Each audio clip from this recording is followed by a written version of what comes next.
Okay, George, I think we can start. All right. Well, welcome everyone to the National Creativity Network webinar series. My name is George Sugros, and I'm the chair of the network, and will be your webinar host along with my fellow board member, Wendy Lisco. The National Creativity Network is dedicated to fostering imagination and creativity so North America can remain a leader in innovation, free enterprise, and democratic values. We believe the very future of our communities and institutions depend on our ability to nurture imagination and to harness creativity to solve existing problems and to generate new opportunities. The National Creativity Network was created to enhance the flow of ideas, information, and practices across disciplines, and especially between key centers of creativity in education, commerce, and culture. We want to improve the ease with which these centers of creativity can gain access to the best thinking, best questions, and most successful ways of working together. The monthly webinar series is one of our strategies to connect people across North America, and we alternate between subjects of interest identified by our membership and open mic sessions where the NCN community can share what they are working on and learn from each other's successes. So, please mark the third Thursday of every month in your calendar for a guaranteed stimulating conversation around the most pressing issues around the creativity movement. And please let us know if you have a particular topic you want us to cover, or if you want an open mic slot in the future.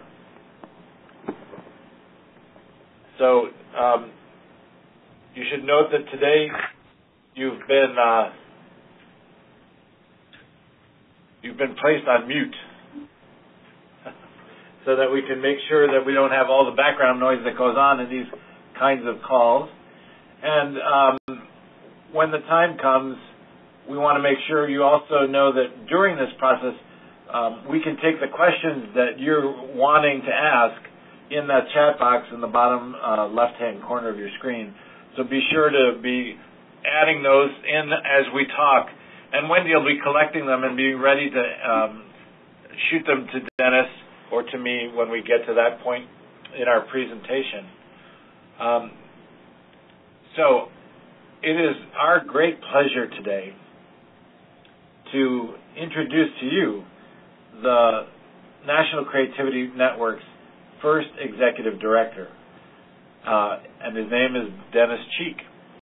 Dennis is no stranger to those of you who know the National Creativity Network well, because you'll know that he was a founding member of our board and has now, with great generosity, decided to take on the role of being the chief plate spinner, the person who makes sure that the catalytic nature of the National Creativity Network is strong and ongoing. There are a lot of credits to give to Dennis. His resume is very, very, very extensive, and his knowledge and ability is great. What I will say to you is he brings with him a wealth of leadership experience across education, culture, and commerce, and the government sectors in the United States and globally. Most recently, he was a co-founder and visiting professor at the Asia Center for Social Entrepreneurship and Philanthropy at the National University of Singapore Business School. While there, he played a key role in formulating criteria and overseeing the judging of the inaugural Charity Council Governance Awards in 2012 for the Republic of Singapore that recognizes good governance practices among registered nonprofits. As I said, you will see on the two slides that are here the many, many things that Dennis has done and brings to his new role here at the National Creativity Network. This is a good time to remind you that this webinar is recorded, and so this information will be there on the National Creativity Network's website. So if you missed all those credits and you want to see them again, you can see that in the entire webinar when it's archived on the National Creativity Network website. So without further ado, I want to make sure that we have plenty of time for you to meet and listen to Dennis and then ask questions at the end. Dennis, would you take the mic?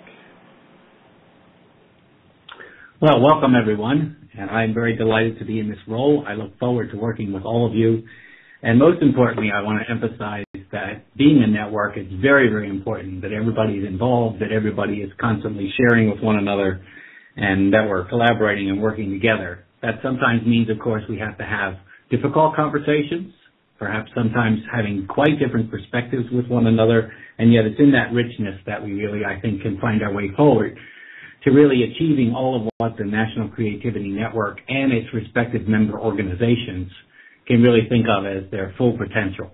And so I look forward to working with all of you. I look forward certainly to interactions and follow-ups to this presentation today and this chat with you through this webinar.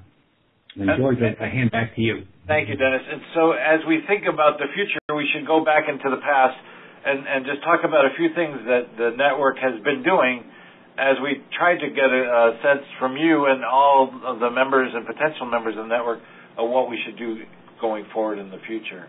So some of the things that the network has been up to is, of course, we launched in 2010 at the World Creativity Forum in Oklahoma City, and we set up a board that represents now both the United States and Canada. It represents the arts, the sciences, and business and aspects of government as well. We've held very opportunistic face-to-face meetings, both in Oklahoma during those World Forums and also in New York during the Imagination Conversation. And we try to do that to make sure that we know where people are gathering and bring them extra value by bringing National Creativity Network opportunities there. This webinar series is a great example of the kinds of things we want to do in promoting the conversation about imagination, creativity, and innovation. We also have the Creative Economy Coalition, which is a working group of the network looking at how the creative economy is measured in the United States with a grant from the National Endowment for the Arts and many other funders who have supported this research. They've collected information from the various states and regions that have done this work to see if there is any way to standardize or have a core set of measures so that the creative economy could be compared across the different regions that have done this work. And then finally and ongoingly, there's the weekly news articles that come out every Friday. We have a Twitter page, we have a Facebook page, and of course the website of the network. So the conversation is ongoing in the ether, and Dennis, why don't we continue now to you? I live in Jacksonville, Florida, my new home, and that's the beautiful city there on the slide in the upper left. There are two rivers in Florida that I want to call to your attention, one in the north and one in the south, and I think they make very good metaphors for how I think about the National Creativity Network. So the left-hand side is the St. Johns River, and the St. Johns River is well known because of the manatees that one can find in places like Blue Spring Park. It's one of the few rivers in the United States that flows from south to north, 310 miles long and 3 miles wide at its wider point. But it is really the byproduct of 3 different water basins from 3 different directions and 2 watersheds that place water into the St. Johns River as it flows. And that creates a wonderful habitat not only for the manatees, but for river dolphins and many other forms of life. And of course, it creates recreational opportunities and certainly great beauty as well. On the right is a very well-known part of Florida that many people actually think is a swamp, the Everglades. The Everglades begins as a series of 4 rivers, the Caloosahatchee, the Myakka, the Peace, and the Kissimmee rivers that flow into Lake Okeechobee in southern Florida. The water then leaves that lake as a very slow-flowing river, 60 miles wide and 100 miles long, through what is now known as the Everglades. Both of these rivers are slow-moving. I want to emphasize that they're a byproduct, really, of water coming from many, many different directions. And as it comes into a flow, as it creates its flow, it then, of course, produces life and produces a huge diversity of organisms. It provides many, many unexpected opportunities for human beings and for creatures of all kinds to have a life they would never have otherwise, but for the coming together of these diverse sources of water. And that's how I think about the National Creativity Network and its potential. That it's really the coming together of people across the sectors of commerce, culture, government, and education. It's people coming from many different geographic regions, many different kinds of life experiences, people working with different sets of people and constituency groups. And as we come together, meeting together face-to-face, meeting together virtually, sharing our ideas, exchanging information, and really working together, I think we will all end up producing far more than what any of us could produce separately, and things that will bring great worth and value to our regions where we find ourselves, as well as to our respective countries of Canada, the United States, and Mexico. And as we work together with global partners even, we can learn from other regions of the world, and we can in turn share with other regions of the world, and develop perhaps even entirely new sets of relationships that we can't even conceive of at the present time.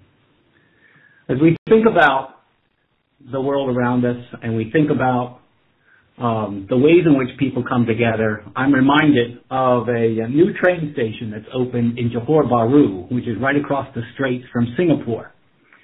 And train junctions, for me, provide a very nice image as well, where you have people arriving and goods and services arriving from many different directions. They meet together in a protected space. Within that space, exchanges are made, and then they go out and back again to their respective regions, carrying goods, people, products, services, and things that really provide vibrant economies and vibrant ways of life for people. This, to me, is a key way we think about the sectors and this bringing together of imagination, creativity, and innovation. And my colleague George will say more about that. And so just as a reminder, when we think about imagination, creativity, and innovation, we think of imagination as the capacity to conceive of what is not yet present or manifest. Creativity as imagination applied to do or make something that flows from the prior capacity to conceive of the new. And innovation consists of further creative actions that advance the form, depth, reach, and richness of that which has been brought into being. And so when the network thinks of that, you could think of that in the cultural space and be done, because everybody assumes that there's creativity in that space. But the network doesn't stop there, and I think it's one of its unique values is that it thinks about commerce. And, of course, there's all the conversation in business these days about innovation, but we would argue that imagination and creativity are so desperately important if there's going to be really good holistic innovation. There's no doubt that our education system is, whether they like it or not, undergoing a transformation, and that we believe the ICI framework, as we call it, is really important to that. And then fundamentally the same is true of government. Challenges that are facing us today are going to take the imagination and creativity of all of our citizens across the globe to have them solved. So it is that cross-discipline action in imagination, creativity, and innovation, and then within each of the four pillars that the National Creativity Network is all about. So as we think about today's call, we were wondering, and we thought we'd ask you, so from which of these sectors would you say your organization best represents? Are you a cultural organization, commerce, education, or government? So take a moment and vote in that poll so we can see who's on the call today.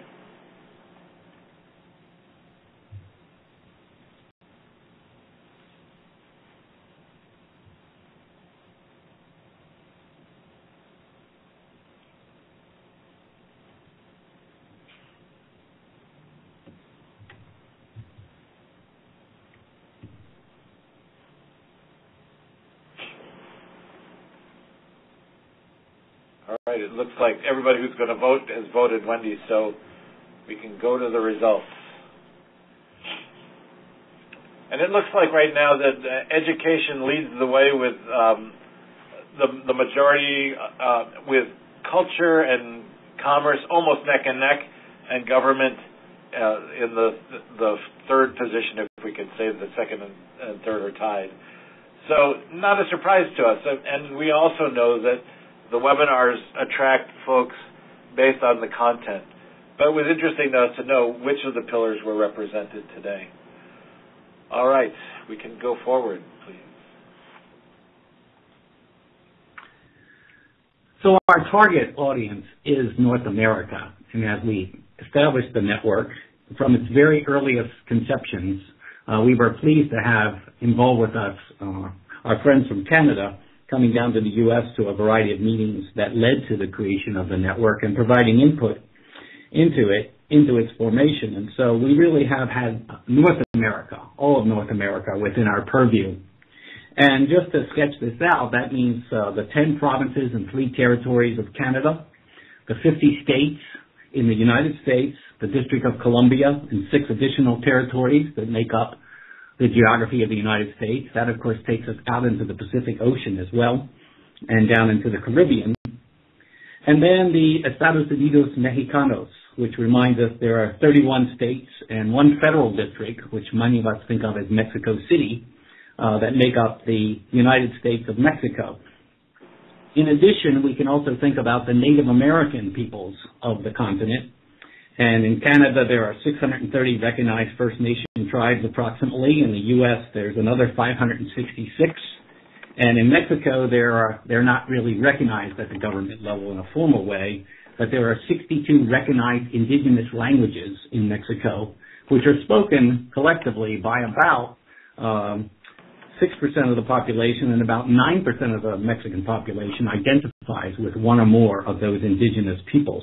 So we're really looking at approximately more than 1,000 tribes across this great continent. And as we think about the network, we think about the interchange that can happen across all these regions and all the peoples that make up our diverse countries and our diverse continent.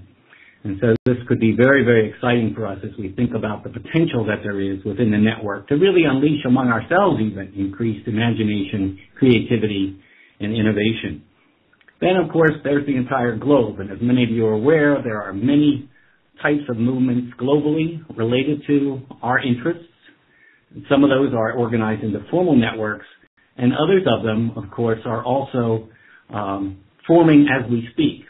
Many of them are federated in various kinds of groups locally, but many of them are also seeking to join with like-minded partners elsewhere in the world. And the National Creativity Network would certainly like to capitalize on that interest, as well as stimulate further interest in these kinds of cross-continental partnerships that we can also think about as we move towards the future. It's been said that timing is everything. And some people, of course, have even said timing is the only thing that really matters. But if you think about the time in which we live, the chart up in the upper right-hand corner is just a reminder. This is data from some European countries, but it reminds us that globally, the life expectancy of human beings has grown geometrically in the century in which we find ourselves. This creates, of course, large populations, and when you think about each of these individuals having aspirations, having imagination, having the ability to conceive of things that do not yet exist, there's just enormous untapped human potential for the century in which we find ourselves. We think about the world's cities and that 50% of the world's population will be in metropolitan areas by 2020. And we think about this massive migration into cities, creating many, many cities that are on the order of 20 million people or more. Many of those cities, of course, being in Asia. This is an enormous time to rethink cities, and there's a lot of efforts to try to think about what cities of the future can and should be like, as well as other parts of the geography within given countries. And as we think about this, many people from various walks of life have come to conclude that really life is not like a puzzle where there's a fixed set of pieces and a fixed way in which those pieces can be joined. But life really is much more like a game of Scrabble, and regional development is much more like a game of Scrabble as we think about our respective regions and improvements that can be made across all different walks of life and sectors. We respond to the movements of others, but we also then contribute something to this game of life. And it's in that creative interchange where you're exercising your imagination and your creativity that you come up with new ideas, new inventions, new innovations, new ways of thinking about and doing things. And so these are just exciting times in which we live. And I think there's a growing awareness everywhere about the importance of imagination, creativity, and innovation for human societies. You're seeing this registered at a formal level by some actual documents, and I've only highlighted a few here. I want to talk just briefly about two of these. The OECD is a federation of 34 heavily industrialized nations around the globe. OECD now, as part of their 21st Century Skills and Competency Survey, has flagged creativity and innovation as one of 16 important skills that they are now trying to actively measure across the 34 member nations of the OECD. This signals then at the highest level of international governmental cooperation the importance of creativity and innovation. There's a new report that's come out from the National Academies Press of the National Research Council in the United States, which flags creativity and innovation, this is on the right-hand side, as part of what is now being termed deep learning. So there's a standing committee right now working at the National Research Council trying to define deeper learning and 21st century skills, and they flag creativity and innovation in this most recent report. You can find this on the National Academies Press website, and it's available for a free download, and I would certainly encourage you to look up this report. But if you're looking then for written, objective, very, very visible and prominent writing right now that says creativity and imagination and innovation is important, these are certainly some ready sources one could quote and utilize in your respective regions to drive home this point, that this is not voices crying in the wilderness. This is actually becoming part of mainstream thought about contemporary life and contemporary society and the importance of creativity, innovation, and imagination as we move forward. I have 3 slides back to back here. They're all quite dense, and we want to remind you you'll be getting this entire PowerPoint. I'm only going to highlight just a couple on the upper left-hand side of each of these slides. In the last 2 years, a museum that's existed for some time in San Francisco has been reimagined, renovated completely, and then reopened as a Children's Creativity Museum. So there's a West Coast example of the importance of creativity for children and in the lives of children. Then on the East Coast in Florida, in Gainesville, which is the home of the University of Florida as well, the family where the husband is the co-inventor of Gatorade, they're opening a museum, the Cade Museum of Creativity and Invention, which is going to highlight for people visiting Florida as well as native Floridians the importance of creativity and invention in human societies. And that's underway. They've already done a design competition. They're giving an annual award now for creativity and invention. And the museum expects to open its first wing in 2014-2015. Back again on the West Coast, there's a new Imagination Foundation that's come into being quite recently. And this was due to the inspiration of a young person who began to experiment in his father's place of business, and it led to a whole series of things. You can see this described on the website. And now a foundation has actually been set up, and its target audience is fellow young people.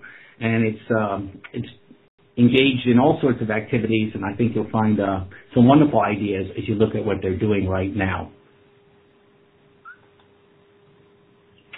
Then this final slide reminds us that at the government level, at the highest level of government, there's a expectation that cities need to be imaginative and creative, and there is a Creative Cities Network that's been established by the United Nations. There's a set of criteria by which applicants are judged. You submit an application to the United Nations, and you can see once again on their respective website the relevant cities that are current members. They're scattered around the globe, and more cities are seeking to join this all the time. Right underneath that is a reminder that creativity and innovation is being recognized on college campuses and university campuses around the world. This is just a very interesting example from the Atlantic Coast Conference, which covers 40 colleges and universities on the East Coast of the United States. They're now granting, and this program now has been up and running for a couple of years, undergraduate fellowships designed really to take young people on college campuses and really engage them more directly in creativity and innovation kind of exercises and efforts and projects, and recognizing really the importance of creativity and innovation for learners at that point in their lives. And this is one of many, many of these kinds of things that's going on, not only in the United States, but increasingly around the globe, and it's well developed in a number of countries. And so these things, to me, all point to the fact that the timing is ripe for what the National Creativity Network and its respective members and member organizations are trying to accomplish and trying to fertilize and really bring forward and bring into fruition in their local regions. And so it's an exciting time to be involved in these sort of matters around the globe. At a recent meeting that was held in Oklahoma City, we had a gathering of the Node. We had a Node meeting, and the various parties that were present at that meeting were asked two specific questions in the course of our workshop. The one question that was asked was, if you could think 10 years into the future and look backwards, what sort of things would you like to have seen the National Creativity Network accomplish? And then the second question was, what sort of services and contributions do you both respectively want to receive and also want to make to the National Creativity Network? So this slide captures 9 key things that were said. This is probably not an exhaustive list, and if any of you were at that Node meeting and you can remember something else that was brought forward in terms of this specific set of issues related to the National Creativity Network itself, we would certainly love for you to capture that for us in an email. But we're asking you today to think about these particular 9 areas. This is what people said. We'd like to know to what degree that resonates with you, and you could indicate that just by the numbers there, 1 through 9, so you don't have to repeat the whole thing. But if you just indicated sort of which of these numbers actually appeal to you and really make this quite clear to you, we would appreciate doing that. And we'd like to take a little bit of time right now to just also think about the services end of this. And if you look at this set of services that are listed here, we'd like you to just indicate, checking as many as make sense to you, things that you think are valuable to your own respective region, expectations you personally have, but if you particularly think about the organizations with whom you work, what you think they would actually appreciate receiving from the National Creativity Network. And it's lovely to see these numbers being indicated.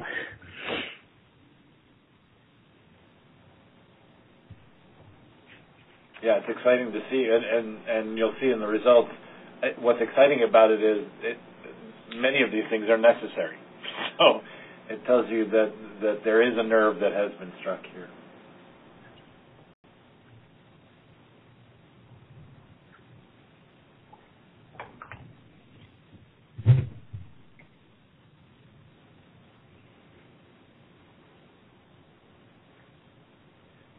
All right, has everybody voted who'd want to vote?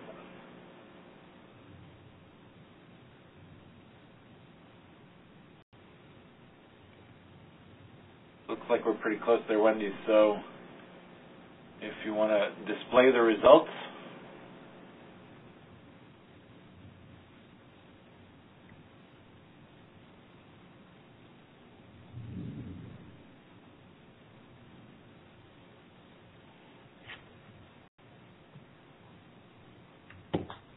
There we go. Yeah, perfect. So we want to emphasize that obviously this is not definitive, and it just reflects those on the webinar today, but it does begin to give a useful indication to us that first off, we see that across these set of things, there is interest at every level in at least all of these activities in some way.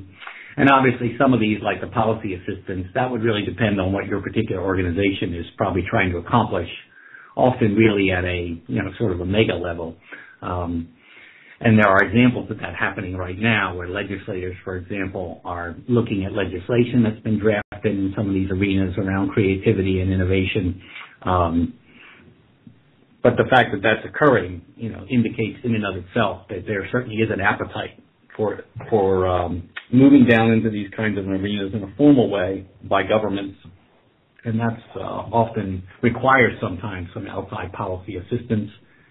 But then there's also, of course, this very, very real need if you look at, the highest ranking we got, and I think this was pretty much the outcome of the node conversation as well in Oklahoma City, that this whole idea of bringing together the diverse resources that speak to imagination, creativity, and innovation. I think that's a great need that's being expressed by people, because you're just inundated by so many different sources and so many different directions, and after a while it just becomes totally overwhelming to even sort of make sense of it. So thinking about a way to categorize things, to make things searchable in an easy, user-friendly kind of way, that certainly seems to be a very important need being expressed by people at all different levels who are involved in this type of activity.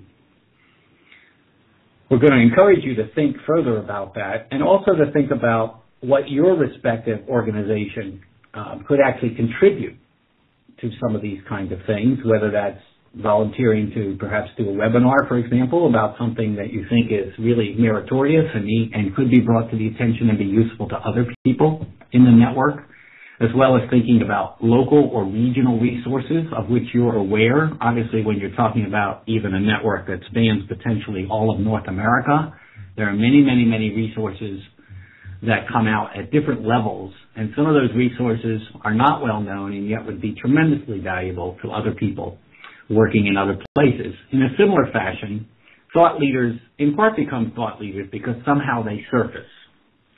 And sometimes there are people who are not yet well known, and yet they have really worthwhile, insightful ideas that really should be shared much more broadly. And so we see the network as being a means to give appropriate visibility to people who are of that caliber. And we need people to sort of constantly scout for that kind of emergent talent, the kind of insights that somebody has, or some study that someone's doing that, really deserves a much broader audience and a much bigger arena in which those ideas could be brought to the forefront and really stimulate other people as they think about their own activities and actions. And so we want to really encourage you to think about this two-way responsibility that there is in being part of a network, not just to be a receiver, but also to be a giver, and to generously give of your ideas and your tools and things that you find very, very helpful, in hopes that other people will also find them relevant and helpful to their work in their respective communities.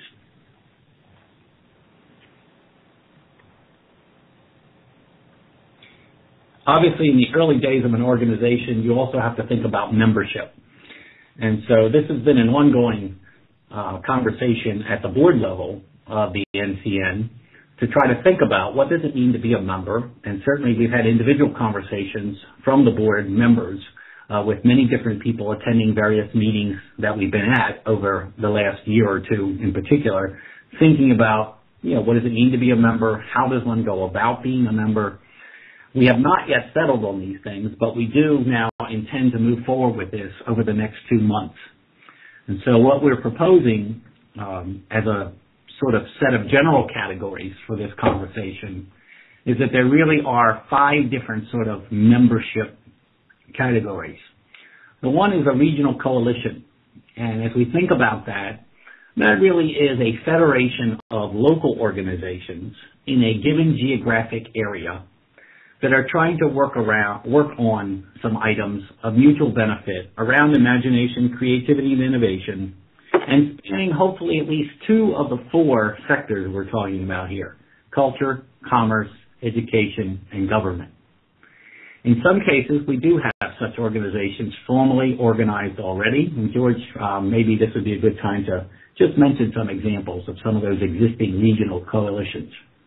Well, we have, of course, first and foremost, Creative Oklahoma, which has spent a lot of time helping the National Creativity Network come together. And they're really very connected in the business and higher education realms. Our friends here in Wisconsin have come together as well. In North Carolina, in the Triad area, they've brought themselves together to talk about these ideas of imagination, creativity, and innovation.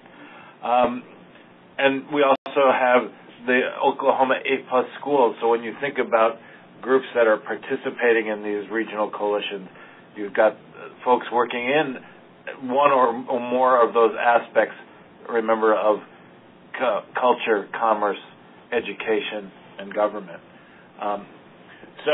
And then you have in Canada, Creative Alberta, doing the same kind of work, bringing those pillars together for their particular region. So we know of many, and we are also quite aware that there are many more out there that we're not aware of, nor are they aware of us yet.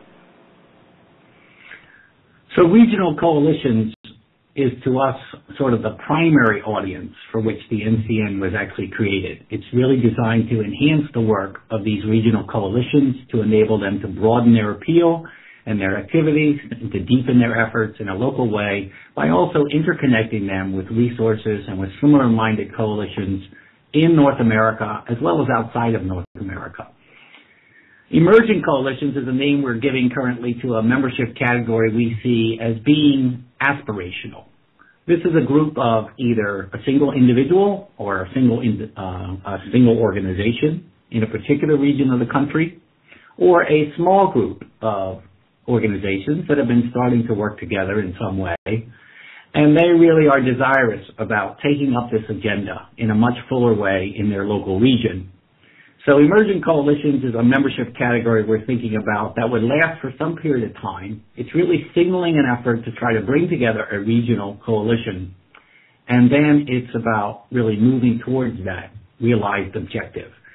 With the NCN then coming alongside of these emerging coalitions, since they're a member of the network, to try to really help them in that journey, whether that's connecting them to others, helping them in their resource development, helping them make connections and high-level kind of connections that they need to make to move things forward, helping them conceptualize how they might grow their particular coalition, whatever it happens to be. A third category are then national organizations. In our respective countries and even across North America, there are organizations that are already national in scope, and many times they have state affiliates or provincial affiliates, or even smaller entities with whom they are federated. So if you think about organizations like United Way, I mean, there are just tons of these organizations, of course, in countries. They are national in scope, and some of them have a clear interest in imagination, creativity, and innovation, or one of those three, really, in some way. So we think that's a membership category for national organizations that want to join with this effort. In some cases, they could be corporations. In other cases, they would be large nonprofits. In other cases, they could be government entities that are really federations of. So, for example, the U.S. Conference of Mayors might be an example in the United States. Or there are ways in which the various states or provinces are federated together for economic development purposes or other kinds of purposes. In the arts, for example, national arts councils and things of that nature. So this is the category specifically for national organizations. Then there are what we think of as interested individuals or organizations. This is a category that's sort of a catch-all for individuals or organizations that don't easily fit in one of those three other categories: regional coalitions, emerging coalitions, or national organizations, either because they're in an arena right now or a region of the country where there is none of those other entities active, or they're not part of them for one reason or another. And so this is a category that's intended to really bring into the network people who are interested in this topic and want to move forward in some way in this arena, and yet can't, they want to signal that intention, but right now they don't fit in one of those other three categories, and perhaps in some cases they never will really fit in one of those other categories. Then the final one is about coalitions across North America, or outside of North America rather, in terms of partners or potential partners around the globe. So this could be everything from members of the International Districts of Creativity or the International Districts of Creativity itself as an organization with whom the NCN wishes to partner, as well as particular regions of the world where there is already some kind of an active coalition working on these kinds of issues, or a very large global corporation, for example, that's outside of North America that has keen interest in this kind of topic. So there are many, many examples of these sorts of coalitions. A global coalition right now that might fit into this as well, for example, would be Global Entrepreneurship Week, which operates right now in 130 countries around the globe. And that might be an example of a global entity right now that's operative. That would make sense to have a federation and some kind of a linkage, a formal linkage with the National Creativity Network. I want to emphasize at this point that, we have not really filled out these categories in any kind of a full measure at this point. This is just a set of working categories to try to really work our way towards, within the next 2 months, formal membership categories and thinking about how we organize ourselves going forward, and particularly how we can best meet both the needs of members and then also identify membership in such a way that we can speak authoritatively to others about what membership looks like within the National Creativity Network, how one joins the network, how one participates in the network, what are the responsibilities to the network. That, of course, also raises the question, as someone raised in the chat, about membership fees. And we want to approach that in a way that takes collective account of viewpoints about these matters across our existing groups of organizations and individuals that have been involved in the NCN up to the present moment in time. So our plan is to really ask some of the different organizations we know that have been involved to think about designating a person from your organization who could really get involved in providing us with feedback and getting involved in this effort to really finalize these categories, as well as then thinking about whether you yourself, because of your own particular interest in membership issues, want to be involved in this conversation. We think the membership categories, as we move towards their finalization, have to be tested out in the concreteness of real, live, actual organizations, rather than just in a theoretical sort of way. And so we'll be trying to do that also as part of this effort. So our vision is that there'll be some conference calls as part of this, but there'll also be just some online kind of surveying and inputting that you'll be asked to do to really help us flesh out both the definitions, because for whatever categories we create, you have to be able to clearly define so that everybody can figure out which membership category they belong in, as well as coming up with good expressions about what your responsibilities are, as well as what your possibility of contributions really are to the network, and then thinking about it in light of also what are the respective costs, keeping in mind that there's no such thing as a free lunch, but also recognizing that we don't want to unnecessarily burden any organization or individual either, because especially in our early days, we want to sweep this net as broadly as we can and really provide a means of assistance to both individuals and organizations as they seek to join this kind of effort. As some people have been indicating in the chat as well, there are many, many different kinds of models out there for how coalitions of this nature get organized, or organizations of this kind of nature are organized. Some of you have a lot of expertise in that, so you might think about wanting to get involved from that standpoint, and that you bring this to the table. I know a number of us on the board, we've been members of many different organizations and helped to create both national and global organizations in our prior lives. And so we want to really take advantage of all the expertise that lies across the network as we think about this important issue of membership categories. Thank you. So let's turn to some of those questions that have been coming through, and you addressed quite a few of them as you were speaking regarding some of the details of what membership might involve. But let's ask some of the more general questions. I think that get at the overarching work that NCN does, and maybe both George and Dennis, you could address sort of this idea around the 4 pillars and what you think NCN's greatest opportunities are, and or our membership's greatest opportunities are as levers to influence in our 4 pillars.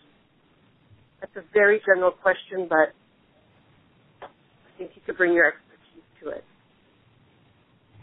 Well, I think part of the strength of all of this is the bringing together of the disparate groups, because I think for example, in the world of arts education, standing alone, you can make your case and get only so far.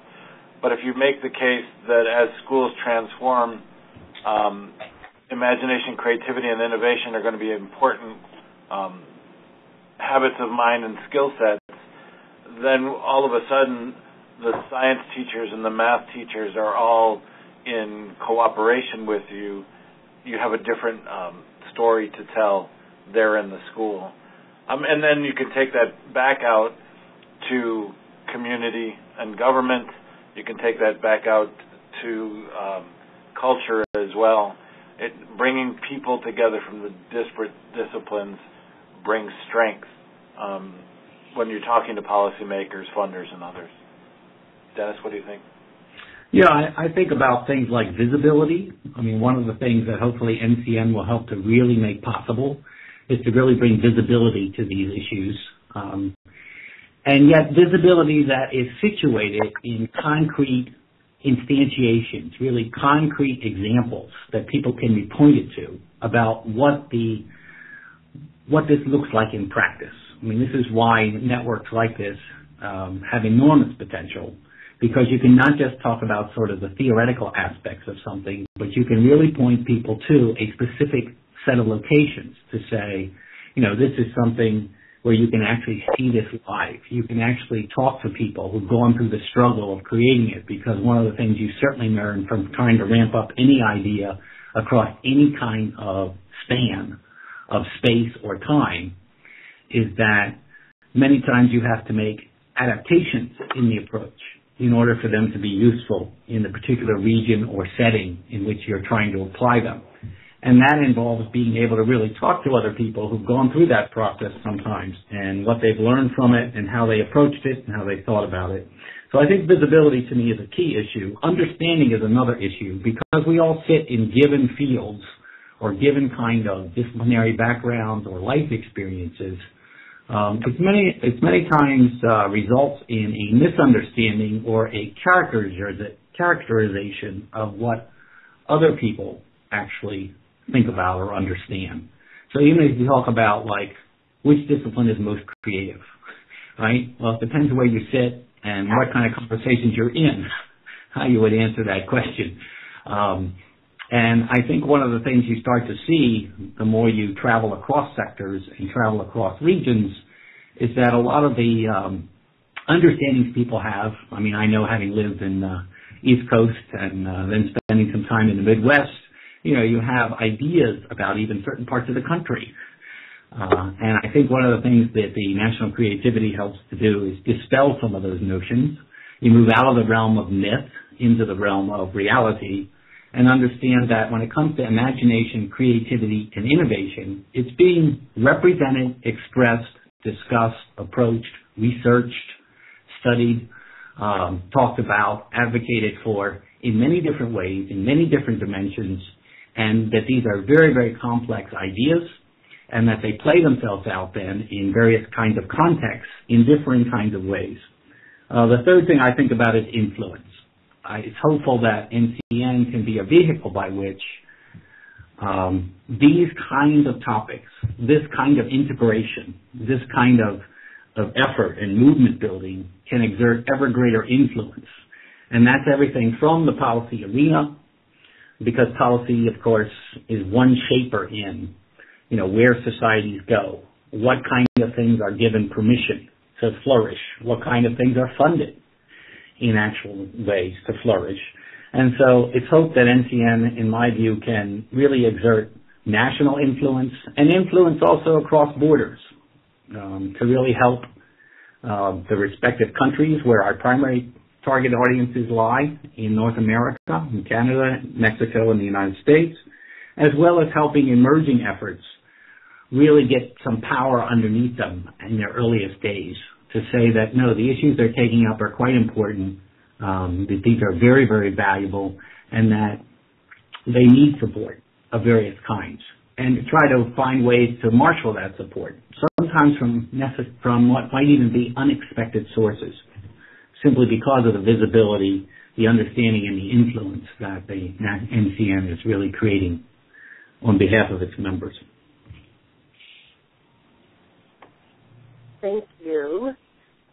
So we had some real interesting chatter around sort of some practical ideas of, how do we get from the theoretical to the action steps. And one specific question is, what's the best way for, since we do have a lot of educators on the call, what's the best way for the network to connect with the business community to justify some of this work in building creative capacities of students who will be in the 21st century workforce?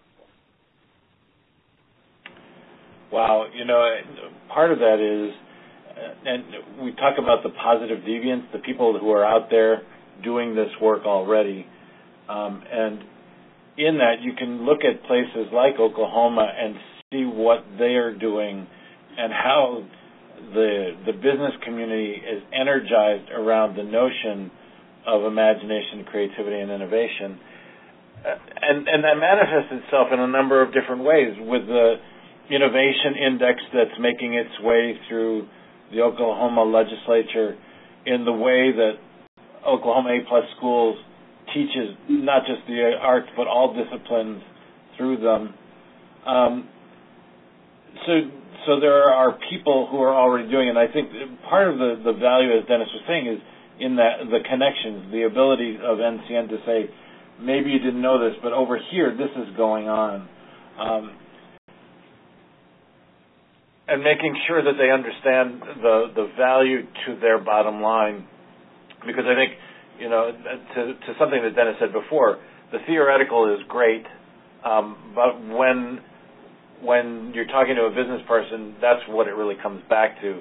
They're going to be concerned about the returns on their investments. They're going to be concerned about the talent. And quite honestly, if there's anything that the business people have to be concerned about is, are we developing the talent that's going to be necessary for their businesses and the businesses that entrepreneurs are going to create, that we have even any conception of what they're going to look like? And in some of these instances, I think it's sort of a local and national kind of back and forth. So in some instances, when you begin to have discussion with the CEO and the executive suite at the national level of a national or global corporation, and you get their buy-in to what the network is trying to achieve as it's moving forward, then that lends itself to then also moving from the bottom up as well, where you have that kind of communication coming down through the company itself, as well as bubbling up below in terms of a local way in which one can partner. And I found it to be very successful over the years with a number of organizations with whom I've worked, where we had bodies across the country, but we tried to really work both levels simultaneously, and many times then you ended up with really very, very interesting and fairly long-term engagements of people in a local area who were actually brought into it because of work that also had been done at the level of the national organization and the headquarters people, really helping them, making them aware about why this mattered, why this was important to their bottom line in the long run, not just in the immediacy of the moment. And so that, of course, takes constant effort and really cultivation and ongoing engagement in various ways, where you're trying to figure out what the win-win situation is, both for the companies as they get involved, as well as for the educational institutions that are involved in these kinds of efforts. So thank you. We're getting close to the end of our webinar, and I want to thank everybody for the chat box conversation. A lot of ideas were sent to us as well as questions, and we will review all the ideas, that is for sure. I want to make sure that we have some time to talk about ways that people can get involved with NCN, and to note that as we do our webinars, some of the ideas that you gave us, we can use them as opportunities to have thought leaders address those issues. But could one of you talk to us about how people can get involved? Sure, most definitely. I think what you're seeing here on the screen is the structure of the committee structure of the National Creativity Network. These are the broad areas in which we are already having conversations about how to make this network as strong and as catalytic as it can be in all of the networks that are working throughout North America. So, of course, to do that, the number one that's on this list is the membership task force, and Dennis outlined before the list of membership categories.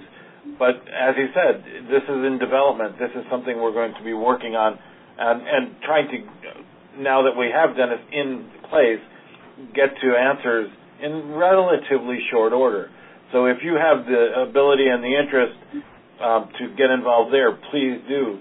The programming committee deals with things like webinars, like the face-to-face meetings like the Node meeting we had in Oklahoma. If that's interesting to you, please get involved there.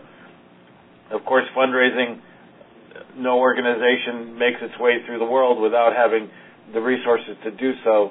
If you have a particular talent in that area, we'd love to hear from you.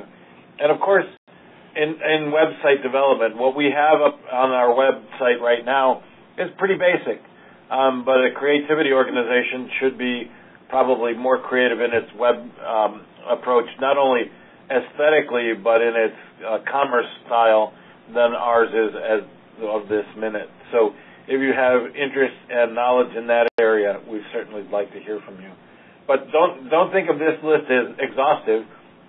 If you have other talents that you'd like to bring to bear, we'd certainly welcome you to do so. Yeah, and I just want to emphasize as well for everyone right now, in case you think that the NCM right now is sitting on a pile of cash, it is in fact not. So right now, in fact, I'm working as a volunteer, and I say that just to indicate that we all need to temper our expectations as well in appropriate ways, recognizing that as we work together and as we move towards this collective future, it's our belief that, in fact, resources will come. Those resources, in some cases, will enable many of us to move forward in regions where we are. We can use the power of the network in some cases to actually increase our chances of securing resources for certain kinds of worthwhile activities. While at the same time, I want to emphasize that we always believe as well at the national sort of level and across North America that people will also be needing to raise money, of course, from local resources and regional resources, or raise it nationally for something that is in fact very regional. In some cases, that will make sense for NCN to be a partner in some way with that effort, and in other cases, that really would not be prudent. And so we want to, offer that we do want to remain open to these kinds of things. We want to certainly try to be helpful, and yet also all of us have to realize that because we're trying to span many different levels of, in what we're trying to do, everything from individuals to national organizations to regional coalitions, we all have to recognize that sometimes certain things will be on offer that won't be of particular benefit to us, but will certainly be beneficial to someone else or other sets of people in the organization. And so it will always be important to bear those things in mind, that there are many differing needs at differing levels and in different ways. Certainly we hope as we move forward to also have specific webinars addressing particular issues, fundraising being, of course, one of those things, because many of the organizations that are our membership are constantly looking for creative ways to raise funds for worthwhile activities within their respective organization or their respective region, and that is certainly one of the things that we hope is a service we can provide. So here you see Dennis's email address. Make sure you use it if you'd like to connect with him directly. We're so thrilled that he's there, and we're so thrilled you took the time today to listen in. We'd also want to remind you that you're going to get a survey about this webinar almost immediately after it's done. We'd love you to remember, too, that the webinars that are upcoming in February and March, and they will be more specifically addressed as to who's presenting, et cetera, in future emails that you'll receive. And we'll thank Wendy Lisko and Haley Simons for putting these webinars together on behalf of the National Creativity Network. So remember, stay connected. There's the Facebook page, there's the Twitter page, there's the website. But in any event, we would love to let you know that this has been a wonderful way to welcome Dennis, to welcome the new year, and we expect great and creative